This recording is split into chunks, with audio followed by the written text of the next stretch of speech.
All right. So let me first acknowledge what we are going through. So during this pandemic, there are all kinds of difficulties, all kinds of negativity or internal experiences, and it's very different for everybody. So what are the common themes that we see around here? One theme is definitely that there is a sense of constant worry. The worry is about, will I get the COVID, or will some of my family member get it? And some people are losing their minds because this is just so scary, and news and media is not helping either, because they are constantly you're getting that news not just from media anymore, you're also getting those news from social media. Because when we go to social media today, we see collectively people asking for oxygen, we see people asking for medicines and beds, right? And this is so important, but the one after effect is that it just leaves us with, okay, what state are we living in? So, and you just feel so vulnerable. So one theme is the worry part, the constant worry for yourself and for your loved ones. Second set of people who are actually going through this, their difficulties are obviously much higher. For them, the uncertainty is too high. Like, my father is in ICU, my mother is going through this, and I am going through this. What will happen? Will I actually survive or not? Will my loved ones actually survive or not? And then the other troubles of the logistical problems that they are going through, just to make things happen, just to make sure that they get the treatment that is necessary. And of course, clearly, the country seems not so prepared for this, and that's why people who are actually struggling, their frustration, their exhaustion is on another level. And finally, in the last set of people, and probably the most affected ones, are those who have actually lost somebody, right? People who have really gone through, who are going through grieving now, who have lost a loved one. For them, the pain becomes unimaginable, because it's not like they are immune from the first two kinds of worries. Maybe they are still struggling with helping somebody, they're still struggling with the worry, but now they're also dealing with actual loss, and it's unimaginable pain. And our minds, human minds, were not built to handle negativity and uncertainty for such long periods of time, and that's why people are struggling. So I just want a quick poll from here, and you can just do that by show of hands or writing, okay. Has this COVID pandemic in some way affected your mental health? If yes, please, if you can do that by a show of hands or maybe writing it in the chat. Yeah, I mean, 20 people have raised, 21. Yeah, this is rising only. So a substantial percentage of people are actually going through this in some or other way, right? So now let's get to how do you deal with this? How do you cope with this?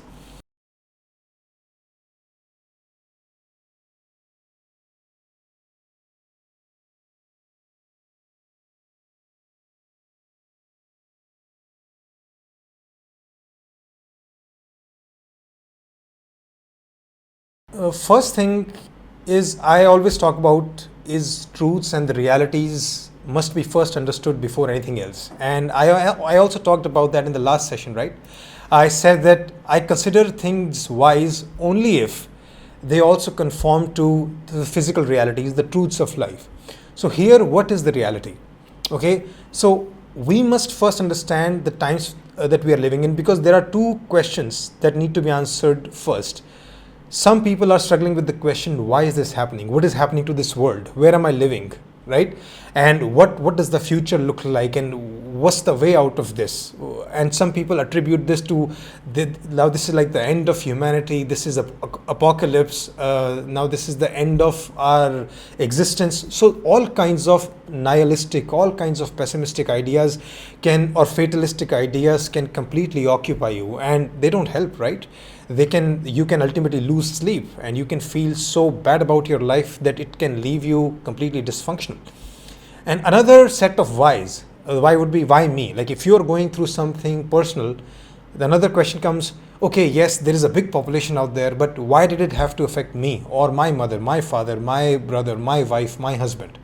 So that why me question is also a very powerful one. And when you don't have those answers, it can really make you feel very, very bad about this existence, about this word. So first I'm going to be answering those two questions. So why this pandemic? What's happening here? So first of all, I must tell you that I have stopped asking this question. Why? Because I have a good answer. And that is actually a huge relief to our mind when you have a good answer for something. And what is that answer? See, if I ask you this question, if you see a lion hunting down a deer, do you ask the question why? You don't. Because you understand the nature. You understand that it's in the very nature of lion to find food, to hunt down. And if you really scale it back to core biology, it seems that it's written in our very DNA to find ways to procreate, to find ways to replicate and make sure that our species populates the world, like it keeps going on. At least your genes are carried on, right? So that is the first part. Now, what we see happening in this world is the coronavirus is the line here, at least for now.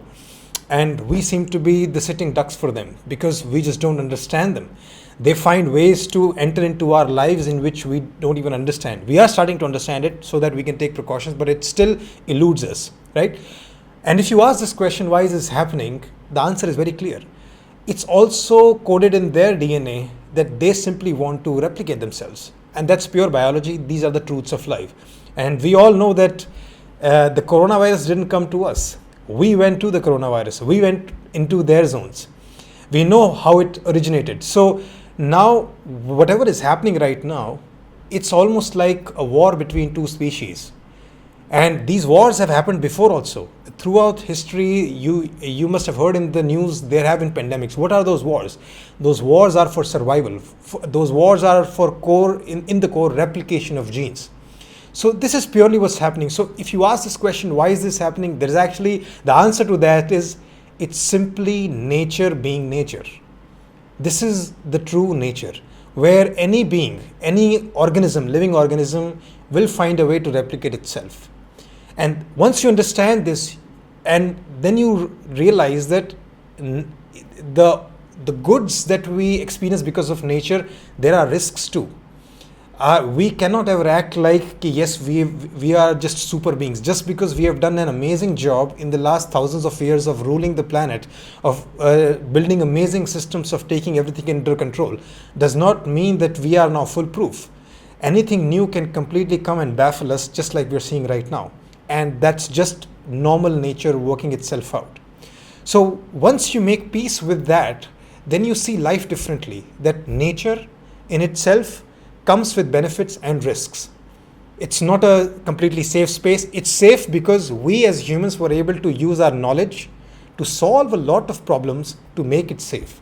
Go try living in a jungle and you'll find out how amazing nature is. I don't even know how many of you will get a good night's sleep in an actual jungle, because we are so used to being safe. So that's why once I make peace with the nature of nature, then the question of why drops. Okay. Now I'll come to the second question, which is if you're going through something yourself or your family, then the question might arise, why me? And for that, there are multiple explanations. I'll point out two. One is, of course, if you dropped the ball, in the sense that if you were not that careful, if you went out, if you did not take care of precautions, then your likelihood of getting something got higher and ultimately you did get it. So that's a clear explanation that anybody knows. But then there are many people who say we were taking all the precautions, we were doing everything, we were cleaning ourselves, we were showering 3 times a day, we were sanitizing everything, we were wearing double masks, and even then something happened. And what do you do then?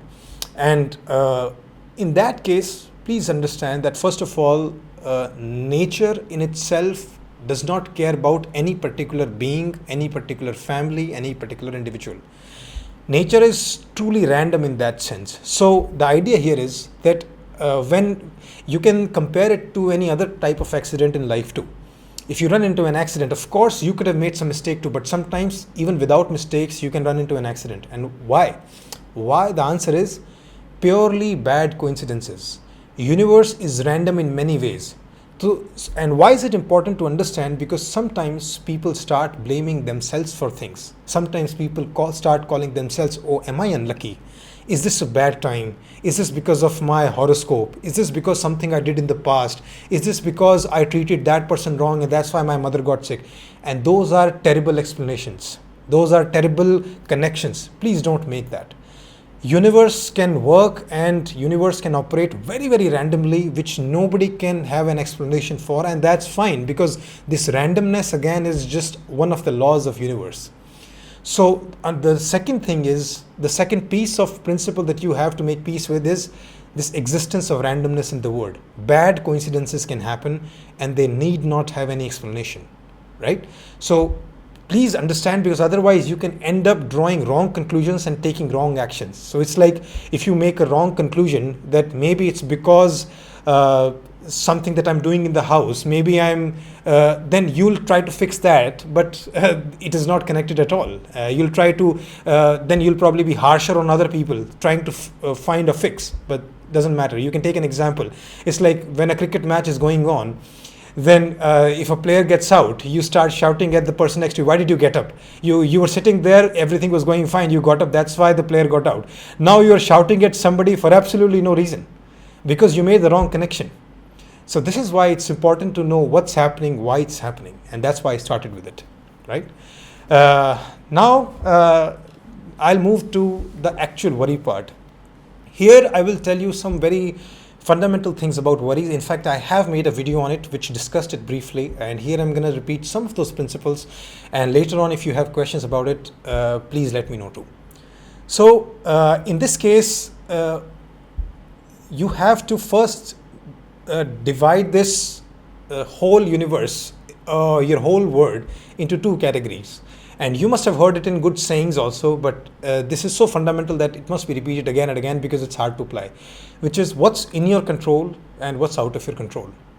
This simple division is so absolutely fundamental that it can change your life.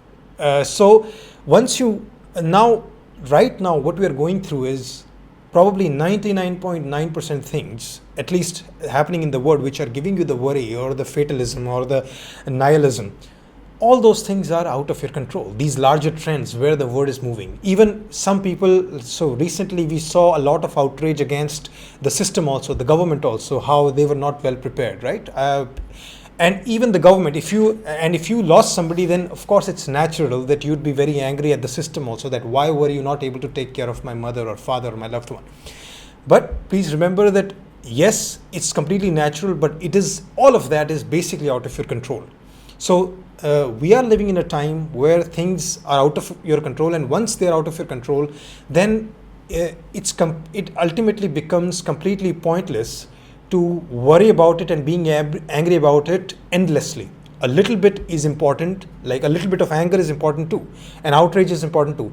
But if it's not letting you sleep, if you're doing that for 6 hours a day, if it's not letting you do your job, then maybe you're doing it too much. Then you are worrying about something that's out of your control, and it's not going to lead to anything.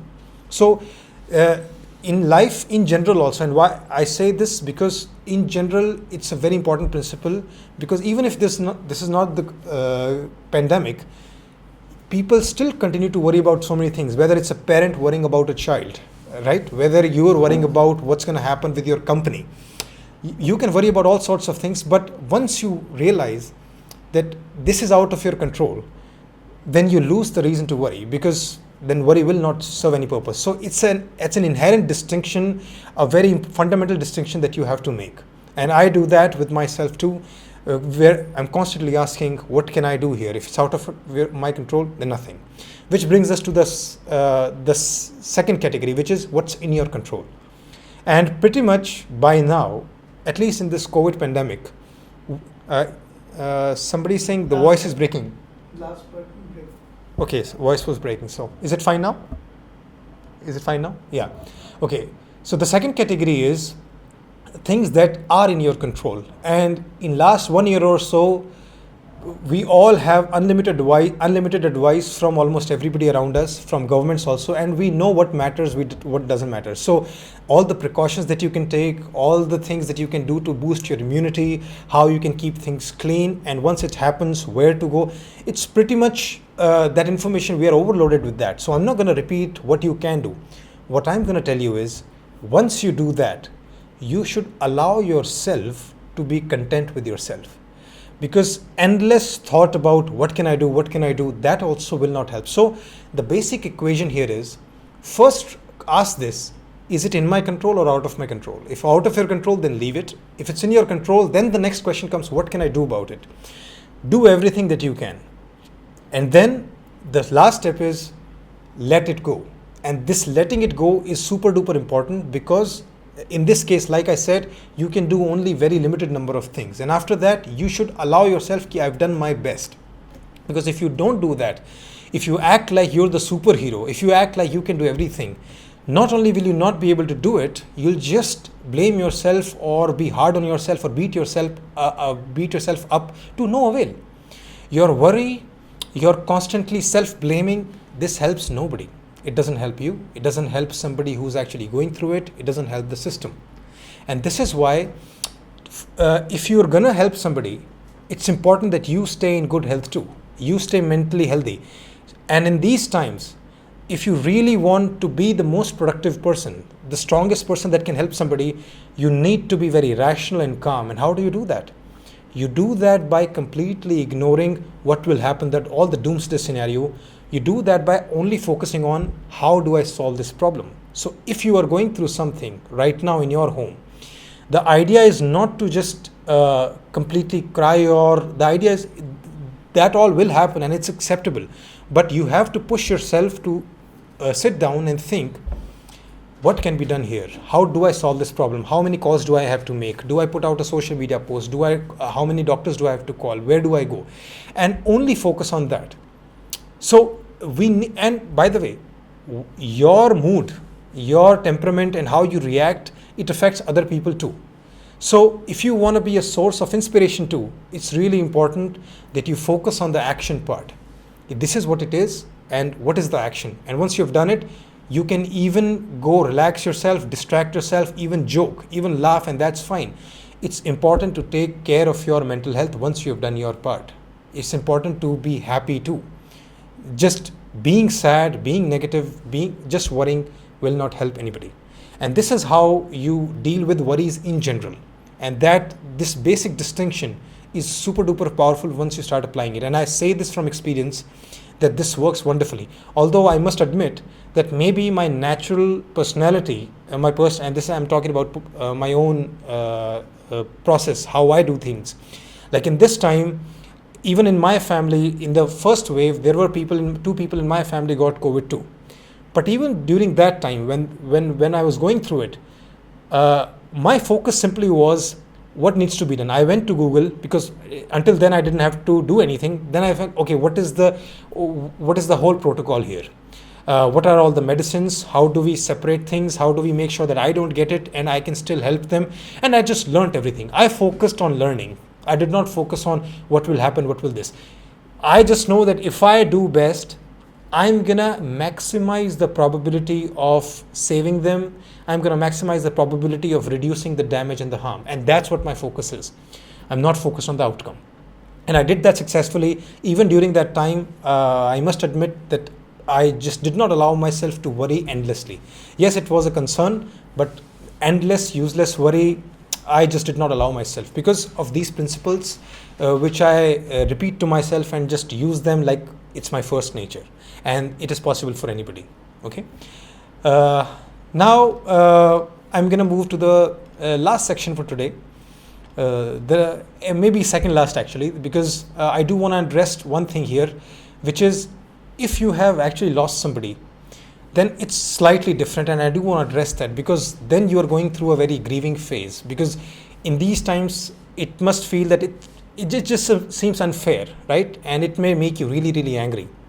Like, how could I let this happen? How could the world let this happen to somebody that I loved? And then there's this actual loss that you're dealing with, which is now there's this emptiness in your life. Somebody's probably gone.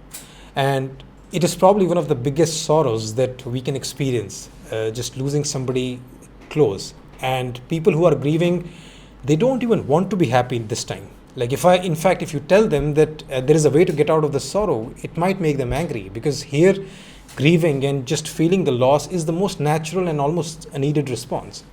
So here, the thing that you need to do the most is make sure not to blame yourself, because people might get this feeling that I couldn't do anything.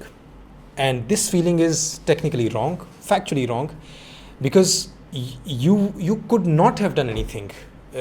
Some things are simply beyond you. So if you are grieving, the time will heal itself.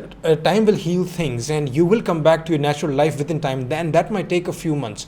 But don't make your journey extra hard by just blaming yourself that why couldn't I do something. So this is just one thing that I wanted to point out to probably make that journey slightly easier. Don't take it personally, and just don't make those wrong connections that I talked about earlier. Okay, and finally, I will talk about hope. Okay, hope is that how will we get out of this, and am I living in a delusion by talking about hope, or is there some basis for hope too?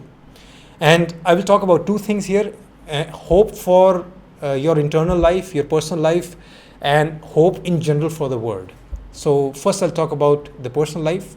So there, the hope comes from the fact that there is something very inbuilt in our nature, which is the ability to adapt. So if you recall things like probably 3 to 4 months back, when the COVID pandemic was on its downturn, and most of the people, of course mistakenly, but most of the people think that we are kind of out of it, but we were still taking precautions, we were still wearing masks. But we had kind of adapted to the situation. It's like, okay, you know what, this is what life is. You can't shake hands, you can't hug anybody now. You have to wear these masks whenever you're entering a mall. And initially it was so annoying, but you kind of had adapted. That's just one small example. Otherwise, people who even go through huge disabilities, people who even lose their houses, people who lose everything, with time they learn to adapt, because there is this thing called, I don't know how many of you have heard of it, hedonic treadmill. This is a very important phenomena known in psychology. What it means is that ultimately we have a range of emotions. Like a small example could be, if you lose 1,000 rupees and your sense of loss and just sense of irritation or anger could be, let's say, on level 5. But if you lose 1 lakh rupees, which is like 100 times, your anger or your irritation cannot multiply 100 times. It cannot go proportionate to the loss. What that means is that we have a range of experience. So it's like even if you lose 1 person or 10 persons, the amount of sorrow and amount of, first of all, the amount of happiness or sadness that you can experience is limited. That's not hedonic treadmill, by the way. I'm just first talking about the range, that we have first a limited range. What hedonic treadmill says is that ultimately any incident, any big loss or any big gain also cannot determine your long-term state of mind. So what that means is, and there was this small experiment where people who earned the lottery and people who got paralyzed, within time, ultimately, they came back to their original states. So people who won lottery, they were happy for a while, but then they came back to their normal life. If somebody was an angry or irritated person before, then even after winning the lottery, soon they turned out into that state. And if somebody was naturally a happy person, then even after getting paraplegic, they came back to their own original state. And this is the hedonic treadmill, which is we kind of come back to a status quo. And in these times, this comes as a good news, because it tells us that nothing in our life can permanently damage us, that nothing in our life can permanently take away our happiness. In our nature, we have the capability to adapt and come back to the status quo. So even though it may last for a long time, and even though next few months or maybe who knows, a year also could go in deep uncertainty and negativity, but in the long run, your life will be okay, because that's written in your very nature. Okay, and the second thing, which is the hope externally. Now for that, if you just need to look back into the future and read it well. What that means is, how have we been able to progress so well? And the answer for that is knowledge. Knowledge which led to problem solving, which I also discussed in the first session. So, like I said, this is a war between two species. But what has history taught us? History has taught us that we belong to the human race, and human race has this huge capability, this intelligence and this learning and accumulating information, that we ultimately are able to outsmart any other living organism. And this is why we are kind of ruling the planet. Not kind of, we are literally ruling the planet, to the point that we are almost destroying it too. So what that tells us is that in the short run we may feel completely baffled by it, but every day people out there are using their full efforts, their intelligence, their problem solving, their creativity to fight this better and better. And even though you may really be angry with the pace at it which is happening, but it is happening. And that's why, again, I'm talking about the long-term hope, not the short-term one. So if history has taught us anything, it will that in some time we will be out of it. And technically we are kind of, because we do have vaccines right now, even though some people are saying that these new COVID waves, new COVID mutations could be outsmarting our vaccines, and then we will probably develop another vaccines, new sets of vaccines. But what is the core principle which gives us this sense of optimism, which gives me a sense of optimism for this world? This trust in humanity, this trust in our intelligence, this trust in our problem solving, this trust in our cooperation also. That in these times, the whole world has been able to cooperate. This is unprecedented, by the way. So it's really, really important to have that trust, because if you don't, then you may feel very alone. You may feel like our existence, again, you can end up in those nihilistic and fatalistic worldviews where we are doomed. And I would say, please don't fall for that. Keep the hope alive, because this hope is based on something real. It's based on science. It's based on real problem solving, something concrete. And I keep that hope alive for myself, and I hope this reasoning makes sense to you, and you can continue to keep the hope alive for yourself and for the world. So this was my take on the whole thing. And of course, I have not been able to cover many things, specific things, which is what I'll cover in your questions, as many as I can. So here I would open it up to the floor, and if you have any personal concerns regarding this, something that you want to talk about, please raise your hand through this app. Just raise that hand, and I will just randomly pick people and answer as many questions. And yes, whoever raises the hand, please remember to turn on your videos so it seems like a real talk. So yeah.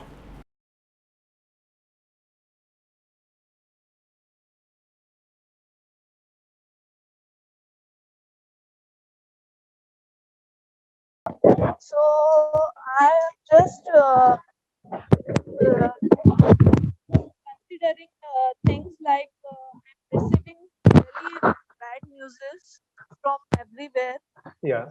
from my relatives, and I'm not suffering from it actually, but I am feeling insecure about my family also.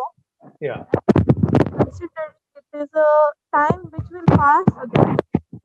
My Devrani father has also lost his life. So at that time, I think what I should tell people, or how to treat them, like what to tell them, how What to to tell them life will go on and we have to go.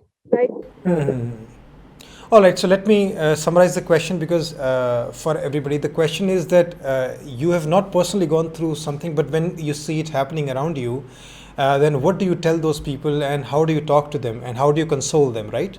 So that's the question.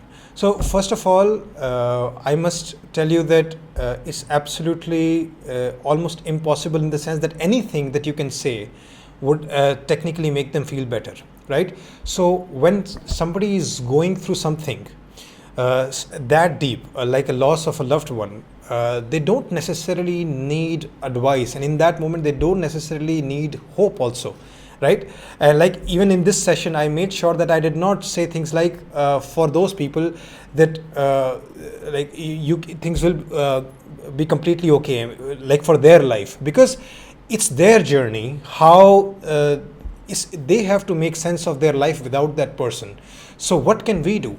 What we do is that we can be there for the person and just be there to understand them. It's like, okay, I'm here for you, I'm here to listen, and okay, I understand this, that. And probably the most you can do is maybe sometimes reflect on the emotions. And this is what we do, is how do you empathize.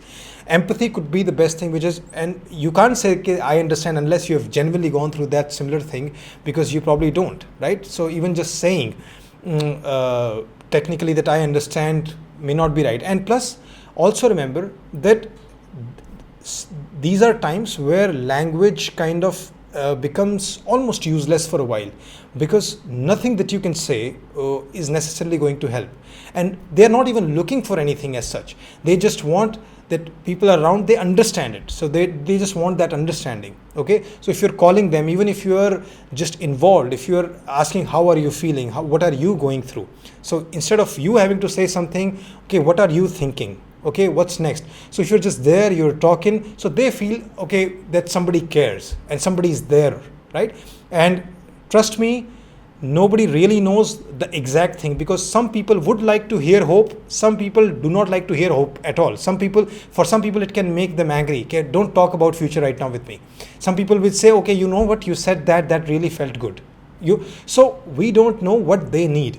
So this is why it's your time to understand them, not come up with, okay, what do I say or what. So ask more questions than giving answers. So this is the general idea, and just be there for people.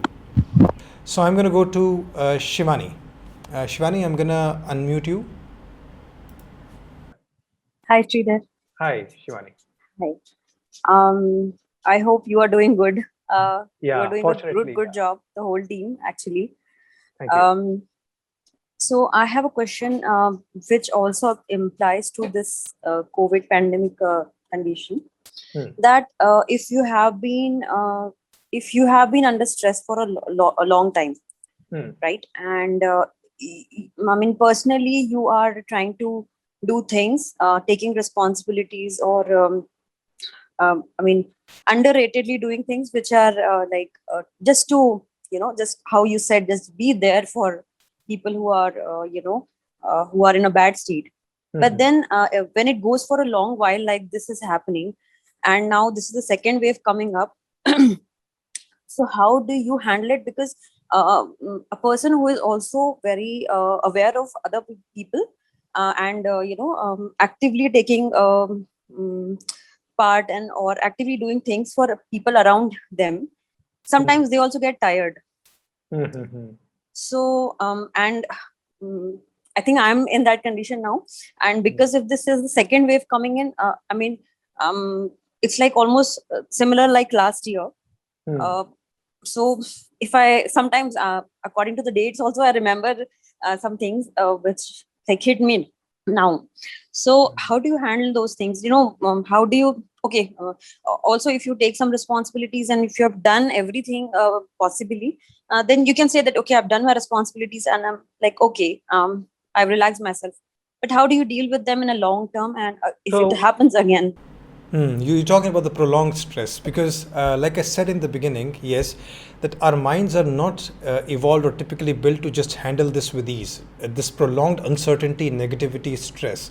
And that's why in these times, the word that comes to my mind is, and the most important one is acceptance. And I'll tell you why. Because like I said, this uncertainty, this prolonged period is first of all completely out of our control.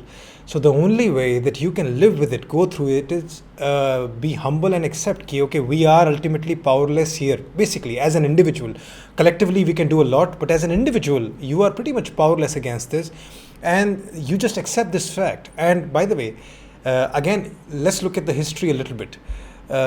Just because we have had a good run from the last pandemic, which was in like 1920s or something, does not mean the possibility did not exist. Like we know that 5 years back, Bill Gates had this TED talk where he laid out how we are still vulnerable to a mass pandemic, but nobody listened, right? And countries did not listen. So it's not like this thing did not exist, this possibility did not exist. It just happened that we were not aware of it. It took us by shock that, oh, this can happen too, that nature can do this with us too. So this is the time to reframe your thought and your expectations from nature and life itself. We all thought that life was supposed to be safe and easy, where we had all the answers, where things have to go smooth, but that's not life. Nature can be way more brutal than we were probably taught, we were aware of. So this is a reality check that way. And so now in this time, the way to make peace with it is accept this new frame of nature. Okay, the nature can be this brutal too, and that's fine. This very nature which can give us life can take away life too. And once you be aware of that, it's easier to accept. So ultimately, and this is, by the way, in many Eastern Buddhist, Eastern type philosophies, where the answer comes in becoming one with the nature.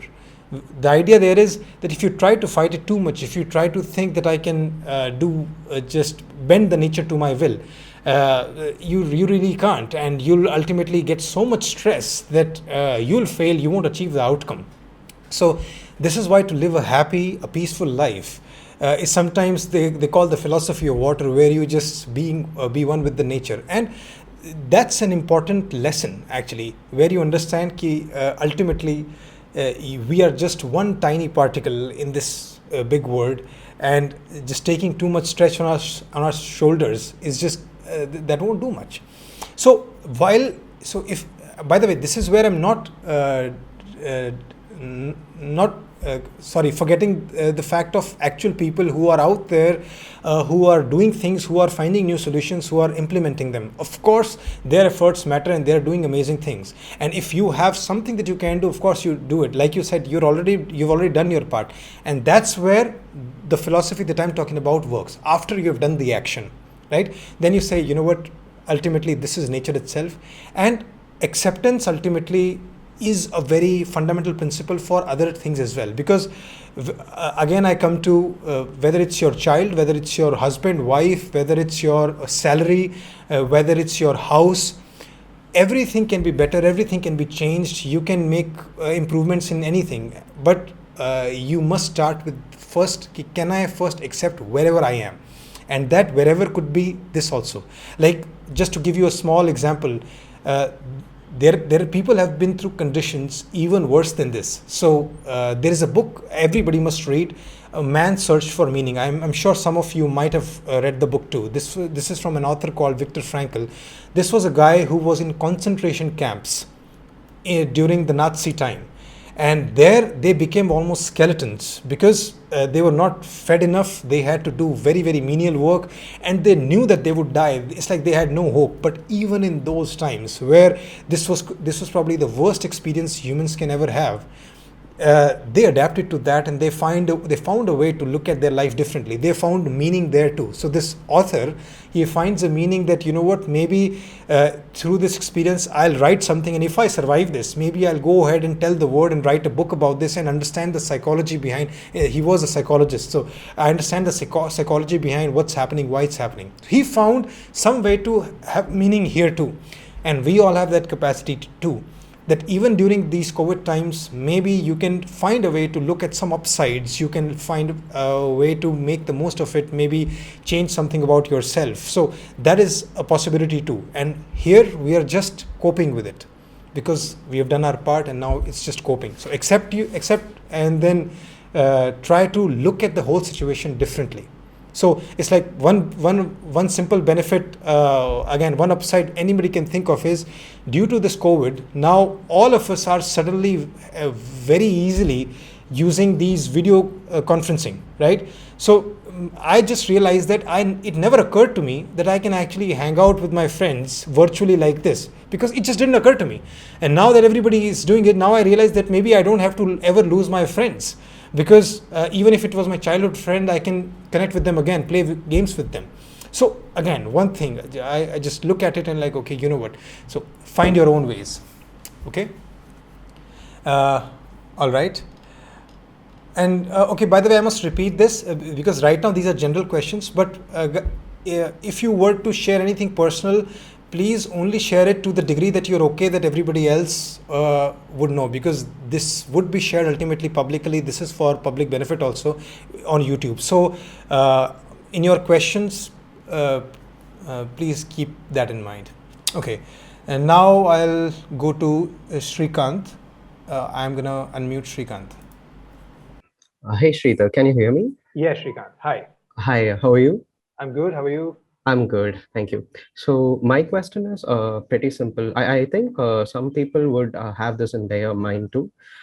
This is also related to negative stress. The thing is, although like so many people are affected today, there is this thing that some people are even worried that should I visit hospital, should I take necessary precautions, just thinking that what would our society, the neighbors would think of in case if they understood that I'm suffering from this pandemic. So there is this thing that what will others think in case if I identify myself to be affected by this pandemic. So that stops many people, I mean, at least a few people thinking, should I really proceed forward to take medicines, or should I just keep quiet and keep suffering for more and then face the consequences later? So that is happening. And I wanted to know your advice and thoughts towards that. To be honest, I don't think I'm well suited to advise on this, but in general, I can give my like if I can take it like if this were happening to me, what were the things that I would think of? So I think first would be probably just the intensity of the problem. If you're definitely going through something severe, then it does not matter what anybody else thinks. You will do your best, whatever is necessary. And if somehow you have full confidence, like in our case, by the way, like I said, when in the first wave, two members in my family, they got COVID, then we did not go to any hospital at all, because we were just tracking the symptoms, and they got symptoms. The severity was like maybe say 7 or 8 first day, second day it declined, and third day it almost disappeared. So since it seemed very much in control, we just consulted a doctor virtually and just got the medicines from the pharmacy, right? We did not go anywhere. So we just managed it at home. So I think the answer would come from the intensity part, if you can manage. And overall, my general view in this is I don't care much about neighbors or anybody in general, other people, what they think. Your concern should come back to what's best for the person. So just align your priorities towards that person, whatever is necessary is that. And if people think, and if people basically stay away from you for some reason and they say things, that's fine. Our priorities must be aligned. It's not to please anybody or manage other people's emotions. It's that person. So whatever is necessary. So that's how I would look at it. Yeah. Thanks for the question. So I'll go to Pavni now. Yeah. I'm going to ask. Yeah. Hi.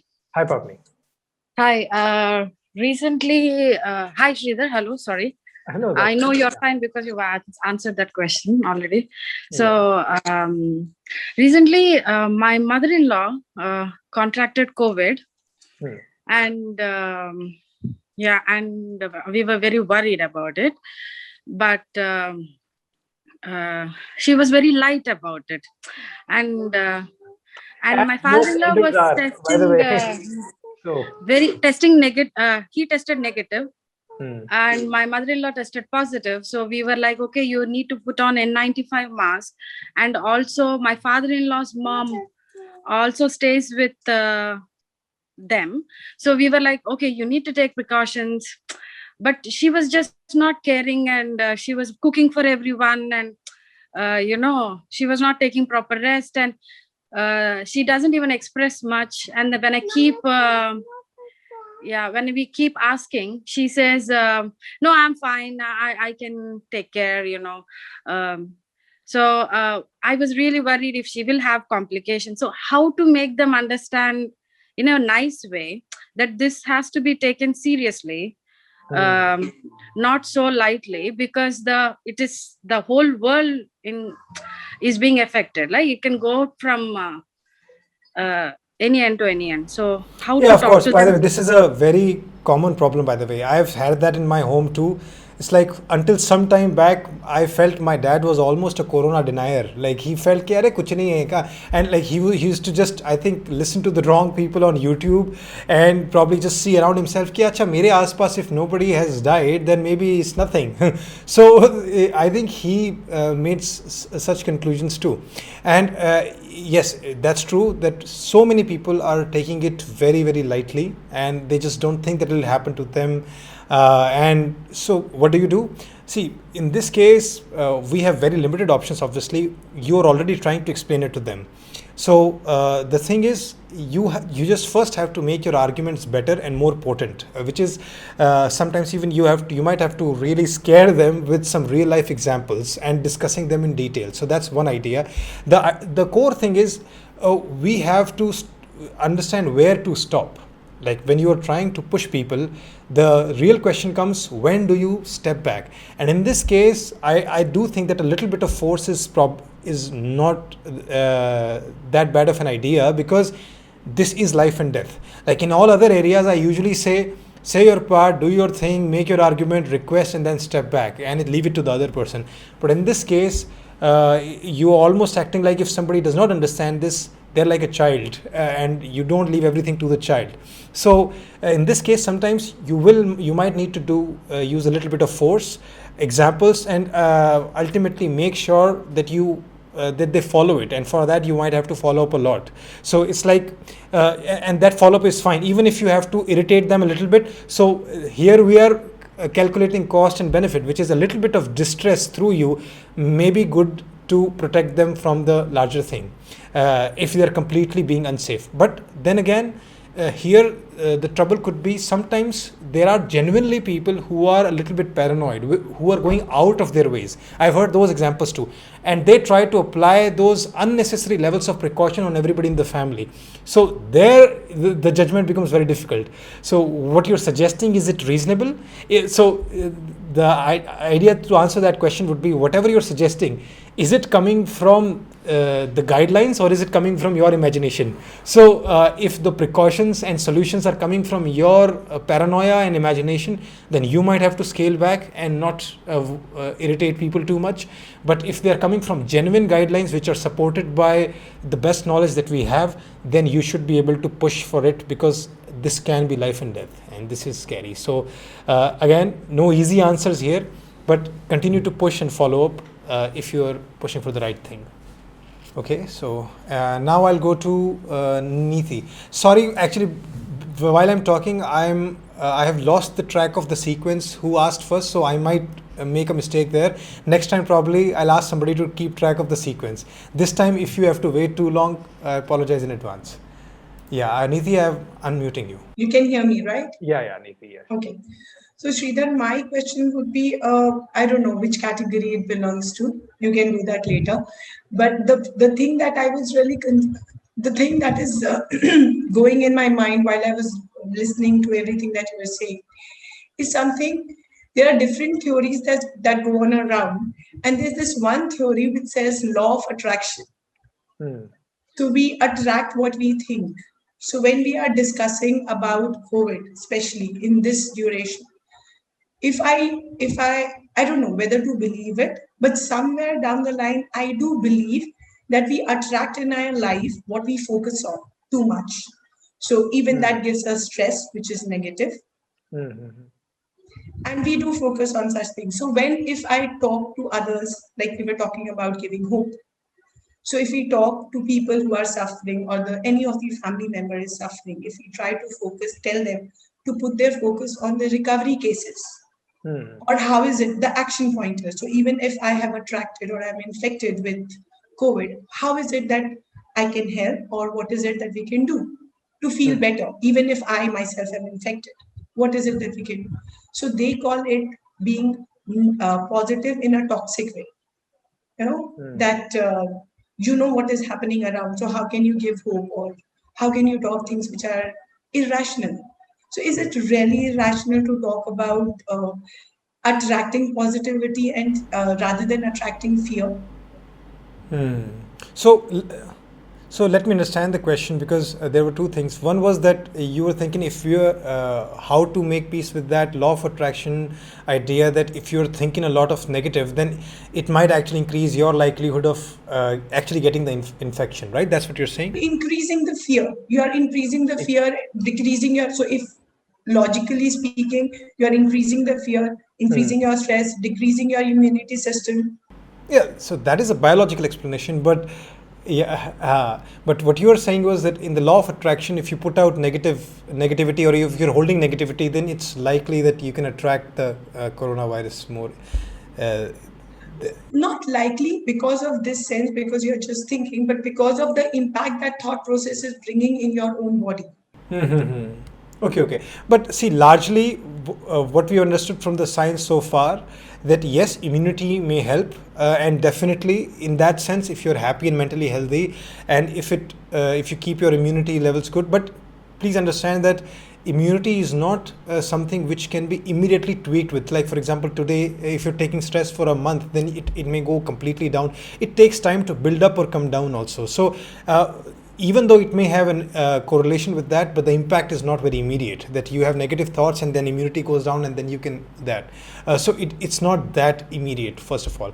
Is there another question there? Yeah, exactly. So what is being positive in a toxic level? Like, yeah, so we need to be positive for other reasons. Actually, there are many reasons to be. First of all, in life, the larger question is what's useful, what works, what's functional. So the idea there is positive actually works, because then you can, when you're negative, when you are worrying too much, your decision making actually gets affected. And when you're negative when you are really worrying, you are spreading that worry to other people, and their decision making gets affected too, their experience gets affected too. And all that negativity, is it helpful? If it was helpful, I would have prescribed to everybody, please go worry 10 hours a day, please, because that's helping other people. But clearly worrying is not helping other people, and that's why our final answer could be what's useful here. And the most useful thing is a calm, rational, relaxed mind, which can think about the situation almost with a disinterest, like not emotionally and rationally, and make those decisions. So that's the best you can do, and those decisions could be anything, whether it is precautions, whether it's getting the treatment, or whether it's simply building the immunity. It could be anything, right? So that's why we have good reasons to be positive too. Let's make that effort for those reasons, not what are we going to attract or anything. Okay. Yeah, thanks for the question. All right, now I'll go to Sudeshna. I'm going to unmute you. Hello, Sridhar, and thank you so much for having this session for all of us. It's very much needed, and thank you. Thanks. The question I have is, how do you work with people who are in complete denial about this to the point of being dangerous to others? I'll give you an example that just happened last week. I was dealing with neighbors who were supposed to be in self-quarantine, failed to do so, no masks, no social distancing, multiple people going in and out, to the point of jeopardizing the health and the well-being of the entire building. And even the management of the building was not able to, communicate to them that, hey, you guys need to slow it down a bit. Clearly, they are in denial, or they fail to realize that they are causing more harm than good. Now, on one hand, for a spectator like me, I see people moving heaven and earth trying to bring relief to those who are suffering. And then on the other hand, I see people who are just being downright reckless. So in my head, how do I? Yeah, it must make you very angry. And so, okay, briefly, I want to ask you, personally, so far, how have you dealt with it? Like the situation, I want to know. Affected by it. I do have some close friends who have been affected, and I've tried to be of help remotely. I have been cautious. I've not been very paranoid because I have myself been telling my friends, hey, it's okay to go out once in a while for some fresh air, and you do not have to be stranded at home at all times. I think I've been somewhere in the middle. Okay, so you can just like any other situation, and like I discussed in the core principles, we ask the same question: what's in your control and what's out of your control? So we clearly know that the final behavior that they display is out of your control, at least you personally. Yes, you can go the route of management, and you also already said that the management has tried, but they've not been able to do it. So the final thing that they do is pretty much out of your control. But what's in your control is two things. First, of course, that you make sure that you keep yourself safe from their behavior, the distance.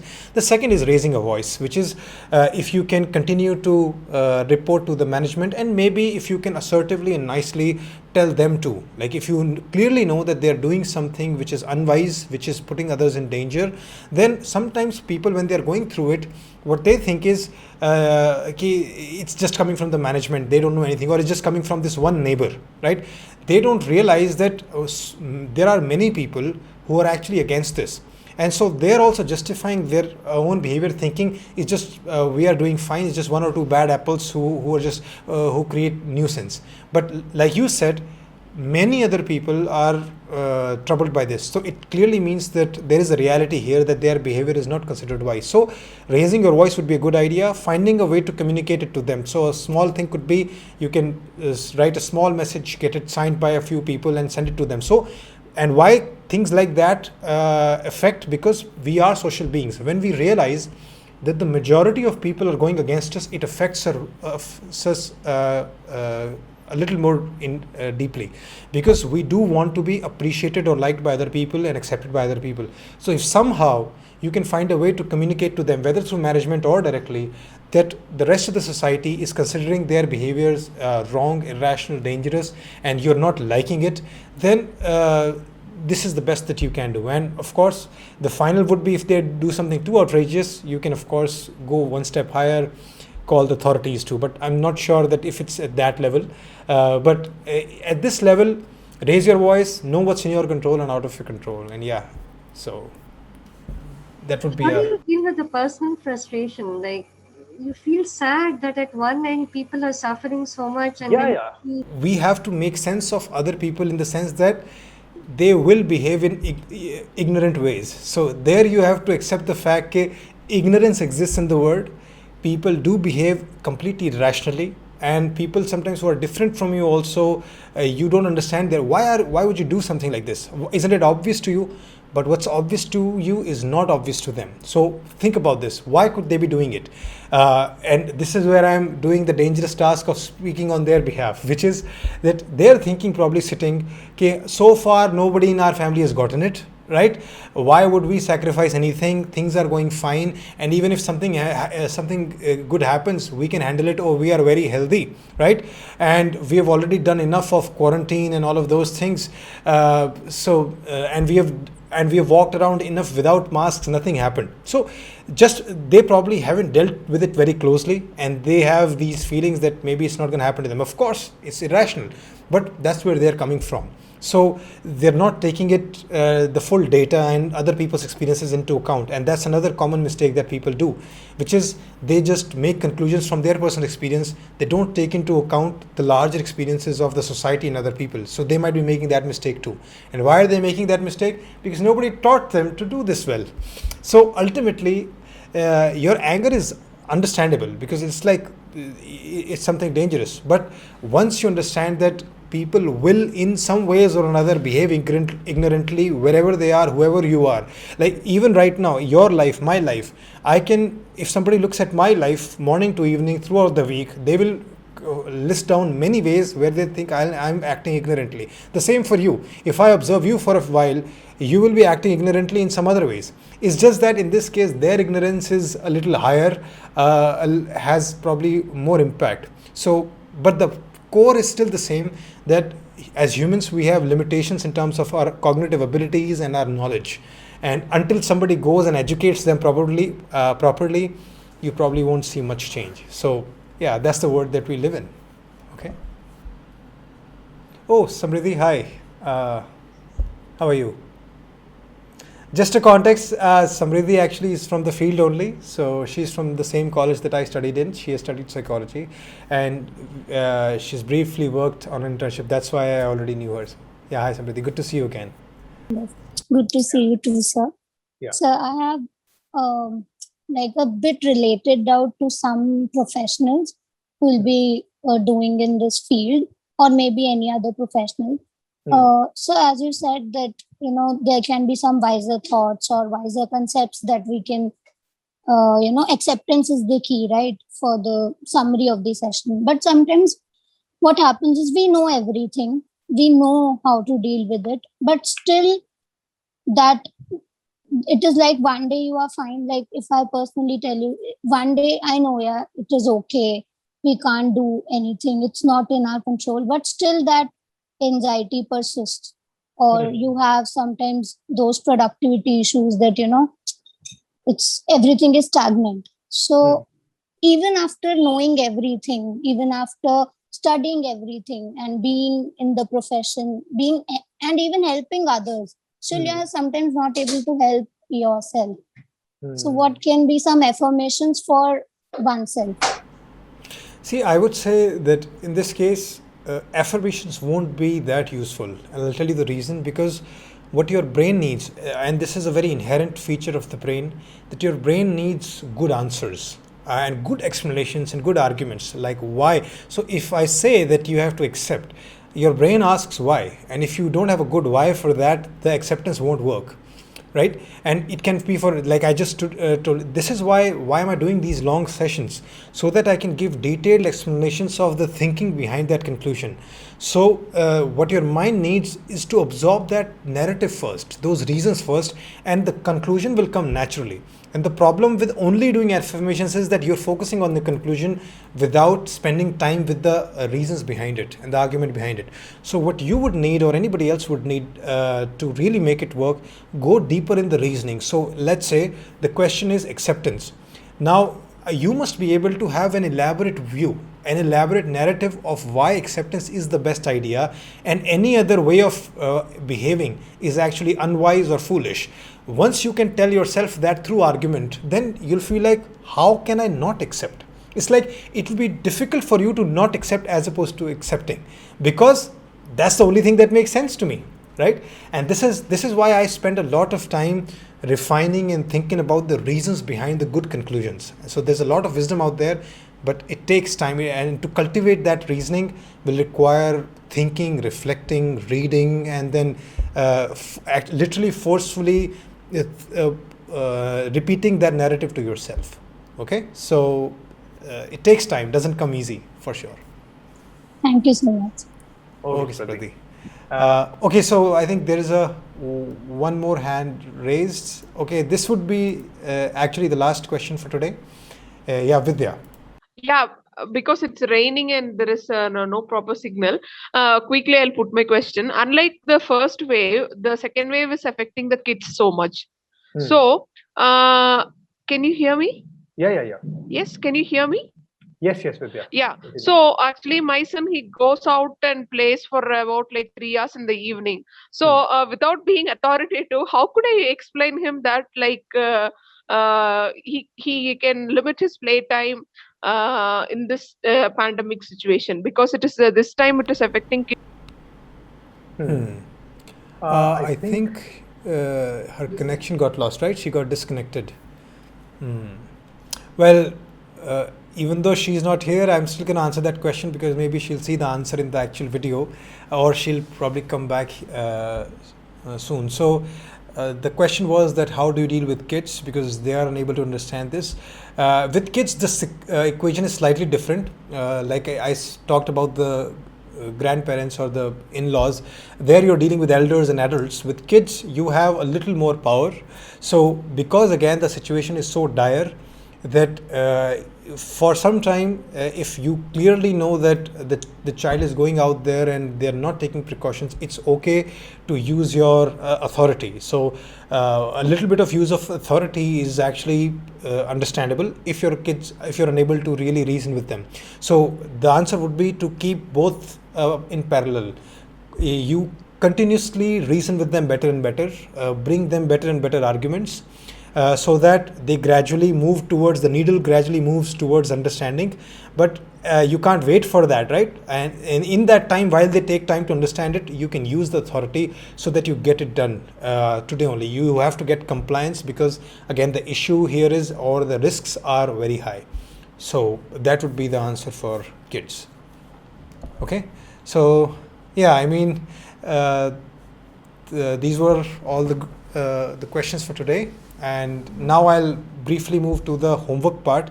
Even though the homework here would be very, very basic, but I think it's super important that you do it. Okay. And again, I will have a follow-up meeting just like last time of people who do the homework. And right now, let me just share the form here. Just give me a second. Yeah, while I share, I'll also tell you that the core idea, if you can take this one lesson here is, and for life also, is whenever there is some worry or uncertainty or anything negative, in fact, for most emotions, this is actually applicable. You ask the question, what can I do about it? And once you have done that, then you should allow yourself to let it go. Okay, so your core mechanisms should be, as soon as you go into that overthinking, as soon as you go into that, when you're sleepless nights or just sitting in the room and wondering and feeling completely just negative about everything, you have to forcefully think to yourself, wait, this thinking, this worrying after a certain point is completely useless.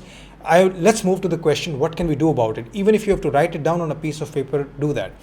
And once you write that down, what you can do that. So for example, recently when we heard the wave go up, we also had the worry that our mom and my mom and dad, they are living in Rajasthan, they could get it.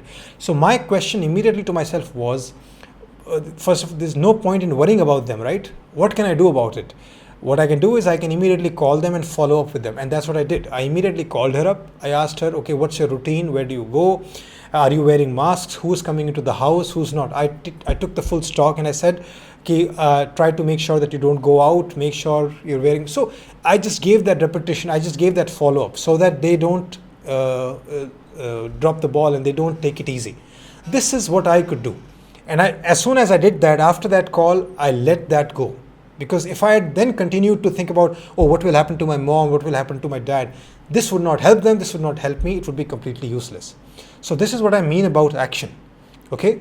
So even if something is going on in your house right now, the question would be, can I call somebody right now? Is there a hospital, is there an ambulance or whatever, medicine? Do it right away and get it over with, and then just let it go. Go to something else. Go watch stand-up comedy. Go watch a film. That's fine, because you have done the part. And when the problem comes again or just something new comes up, you repeat the same procedure, right? So in this homework, I'm giving you 2 questions basically. Once, I would like to understand your key ideas. You can write what you learned here, but here what I would want is that I want you to actually share the examples from your life. If you're going through this, that in which areas, and if it's related to COVID, then it's great because that's the subject matter. But even if it's not, then even it's fine.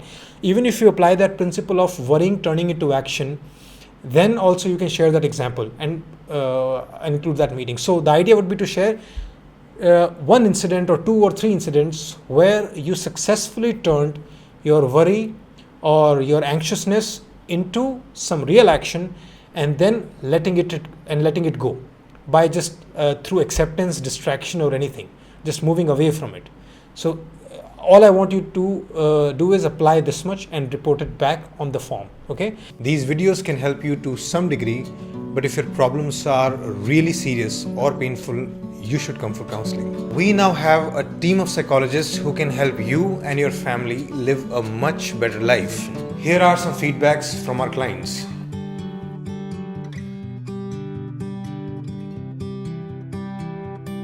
If you wish to take counseling from us, go to our website page www.sridharlifeschool.com/counsel. Click on this link and fill this application form. We will get back to you soon.